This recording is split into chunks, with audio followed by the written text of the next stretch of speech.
Саламатсыздар, урматтуу Чалкан медиа каналынын көрөрмандары, өлкөбүздө алынган акыркы сааттагы жаңылыктар менен сиздерди тааныштырабыз.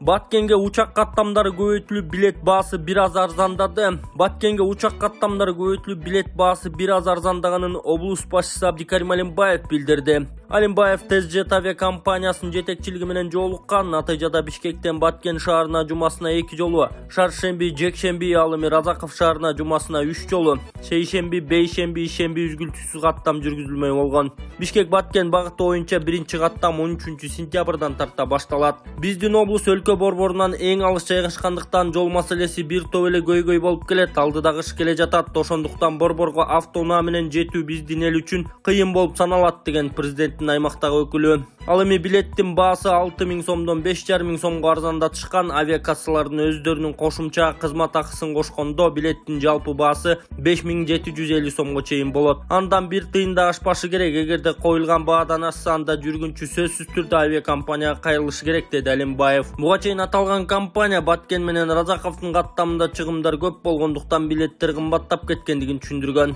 Эгер сиз курулуш баштасаңыз, ичпеген, колу тутпаган мыкты ширетүүчүнү тааныштардан издөөнүн кажети жок. Ширетүүчүнү ширетменден издеңиз. Бул үчүн такси чакырганда эле телефонуңуз аркылуу App Store же Google Play'ден ширетмен тиркемесине катталасыз. Анан ширетменде тизилип турган миңдеген ширетүүчүнү рейтингине карап жалдайсыз. Ширетменде ар бир ширетүүчүнүн анкетасы, кылган иштери жана сүрөттөрү чек-чейип илинип турат. Ширетмен менен ишиңиз бат жана сапаттуу бүтөт. Тиркеме бардык аймактарда иштейт. Жапаров кышта электр кубаты тартышы болот, эмтен үнөмдөөгө өтөсүздөр деп ишенем. Быйыл кышта электр энергиясы дефицит болот, андыктан үнөмдөп колдонолуу, керек болсо кыштын күнү көчөлөрдөгү жарыктарды өчүрөлү. Мындай кайрылуусун министрлер кабинетинин төрагасы Акылбек Жапаров социалдык тармактагы баракчасына жарыялады. Өкмөт башчы элге кайрылып, айрым адамдар электр кубаты боюнча темадан саясат жасагысы келип жатат деген пикирин жазган. Кыштын күнү электр энергиясын үнөмдөп колдонгула деп энергетика министрлиги элге кайрылып жатат. Айрым жарандарыбыз болсо андан саясат жасагалары келүүдө. Мына өлдүк, кыштын күнү тоңобуз, бул бийлик свет менен камсыз кыла албай калды деген сыяктуу сындарды айтып башташты. Ооба, чындыгында быйылкы кыштын күнү электр энергиясы дефицит болот деген министрлер кабинетинин төрагасы Жапаров. Ал кайрылуусунда Кыргызстан 50гө жакын чакан жана орто гэстерди эң негизгиси Камбар-Ата биргесин курулуп жатканына токтолуп, кырдаалдан чыгыш үчүн убакыт керектигин айткан. Элди дагы 3 жыл чыдап коюуга чакырган. Суу аз болгон цикл жүрүп жатат. Кудайым буюрса, жогорудагы гэстерибиз бүтөөрү менен электр энергиясынын маселеси чечилет. 30 жыл чыдап келген жаныбыз дагы 3 жыл чыдап коелу. Электр энергиясын үнөмдөп колдонолу, керек болсо кыштын күнү көчөлөрдөгү жарыктарды өчүрөлү. Мунун баарына бүгүнкү бийлик күнөө эмес да. Мурдагы бийликтегилер эң жок дегенде жылына бирден гэс куруп турса, 30 жылда 30 гэс туруп калмак деген Жапаров. Ал коңшулардан электр кубаты импорттолгон шарттарга токтолуп, кыш күчүндө киргенде техникалык транзит кыла турган тараптардын мүмкүнчүлүгү чектелип каларын түшүндүргөн. Орусиядан, Түркмөнстандан азыр кошуналар аркылуу импорт алуудабыз, бирок кыштын күнү Казакстан менен Өзбекстандын бизге электр энергиясын транзит кылып өткөрүп бергенге аба чубалгылары чыдабайт экен, өздөрүнөн ашпайт. Ошондуктан урматтуу мекендештерим, бизди азыркы өкмөттү туура түшүнүп, азыртадан электр энергиясын үнөмдөөгө өтөсүздөр деп ишенем, деген министрлер кабинетинин төрагасы. Ал өлкөдөгү тынчтык, стабилдүүлүк, бардык кыйынчылыктарды жеңээрин айтып, азыр Кыргызстанда стабилдүүлүктү бузгусу келген үчүнчү күчтөр да жок эместигин белгилеген. Биз бийлик башындагылар жөн эле жаткан жокпуз. Күнү түн дебей кара жаныбызды карчы уруп, жогорудагы гэстерди курулушун чечип көзөмөлдөп жүрөбүз. Кудай күч кубат берсе баары жакшы болот, сабырдуулук гана керек. Баарыбыз кышка даярданалы деген чакырык таштаган элге Акылбек Жапаров. Ал кайрылуусунда Камбар-Ата 2 гэсинин биринчи агрегаты мурдараак курулуп калганына, союз чачыраган мезгилден кийин курулган көзгө басар жалгыз гэс ушул болгонуна токтолду. 2022 жылга чейин мындан башка бир дагы гэс курулган жок. Ал эми бүгүнкү күндө мамлекеттин, элдин электр энергияны колдонуу талабы 2 эсеге өстү. А биз болсо дагы деле СССР куруп берип кеткен гэстер менен олтурабыз, электр энергиясын импорттоп жатабыз. Кудай жалгап 2020 жылы азыркы президентибиз Садыр Жапаров бийлик башына келип калып, ал киши да ушул көйгөйдү дароо сезди. Өкмөттүн биринчи жыйынында тез арада гэстерди куруп башташыбыз керек, анан темир жолдун курулушун жандандыралы деген 2 негизги тапшырманы койду. Мына азыр 50гө жакын чакан жана орто гэсти кылым курулушу аталган Камбар-Ата биргесин куруп жатабыз деген ал.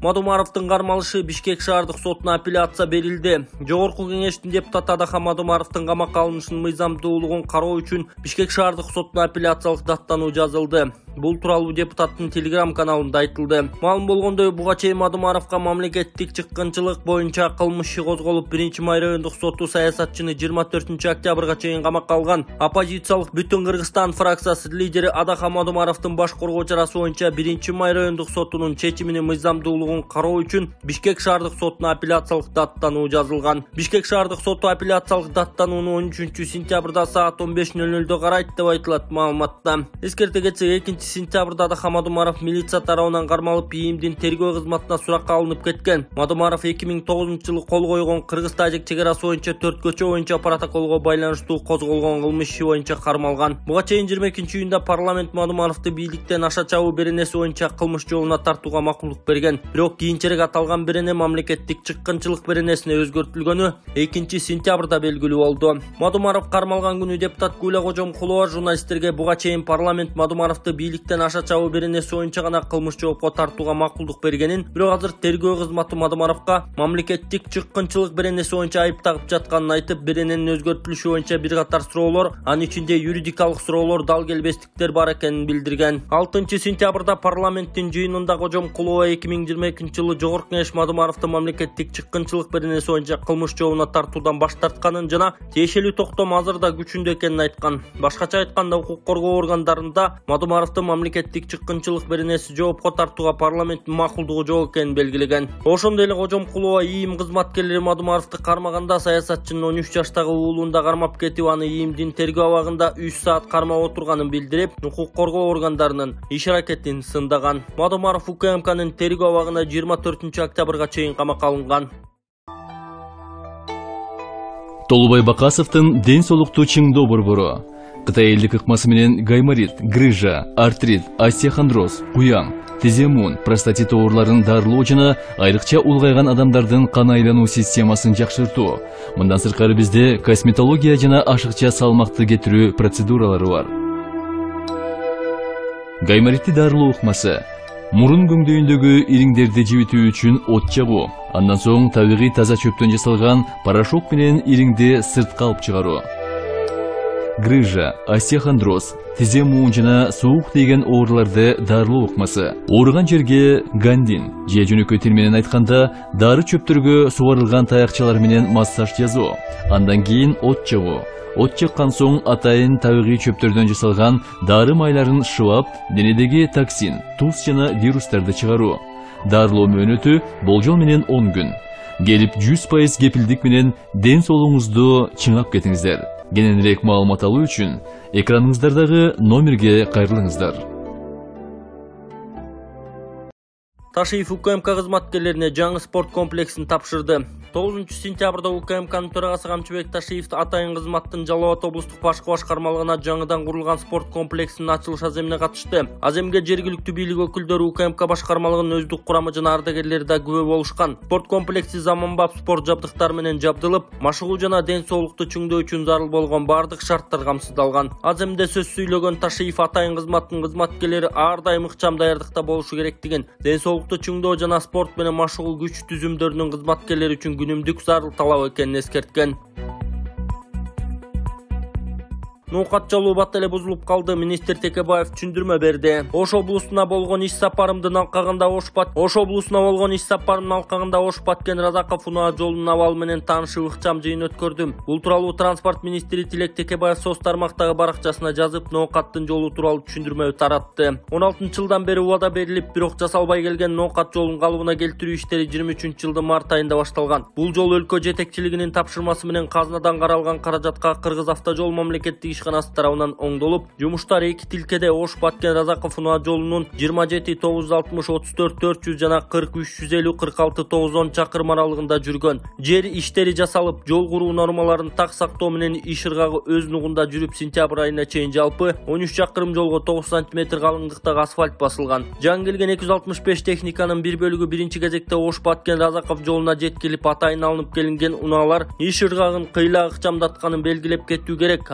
Айта Айта кетчү жагдай аталган жолдогу аткарылган жумуштар иш ушу менен толук токтоду дегенди билдирбейт. Эки тилкеде каралган көпүрөлөрдүн курулушу, жол четине лотокторду орнотуу, тротуар салуу, жарыктандыруу сыңдуу жумуштар буга чейин белгиленген планга ылайык уланат. Алдыда эл аралык макамга ээ болгон бул жолдун интенсивдүүлүгүн эске алып, жүк көтөрүмдүүлүгүн жогорулатуу максатында дагы 6 см калыңдыктагы асфальт төшөлөт. Бул иштер жеринде курулган асфальт бетон заводу жана жаңы технология менен жасалат. Жөтөлүп жүрө берген Ошто 2 жаштык наристеге операция жасалды. Ош облустар аралык балдар клиникалык ооруканасы ата-энелерге дайыма балдарды жакшы кароону, алардын коопсуздугун, тазалыгын сактоону суранып дагы бир жолу кайрылды. 7-сентябрда ооруканада бөтөн затты жутуп алган 2 жаш 2 айлык наристеге операция жасалган. Операцияны дарыгерлер Садык Кутбаев, Үмүт Пазылов, Данияр Масаев, анестезиологдор Давран Шакиров, Замирбек Кадыров жасашты. Дарыгерлердин айтымында наристенин кызыл өңгөчүнө туруп калган бөтөн зат 2 ай бою билинбей жүргөн. Кээде гана жөтөлүп койгону болбосо бир нерсе жутканын кабар болгон эмес. Бөтөн зат кичинекей наристенин кызыл өңгөчүнүн капталына жабышып калган. Учурда баланын абалы жакшы. Күйдө Туратбек Сейталиев 1 апрелден бери дайынсыз болуп жатат. Күйдө 87-жылы туулган Сейталиев Туратбек Саламатович изделип жатат. Бул тууралуу Чүй милициясынан билдиришти. Маалыматка караганда ал 1 апрелде Сокулуктагы үйүнөн чыгып кайрылып барган эмес. Кимде ким сүрөттөгү жаранды көргөн болсо 0-31-34 533 80 0558 86 14 86 номерларына чалсаңыздар болот.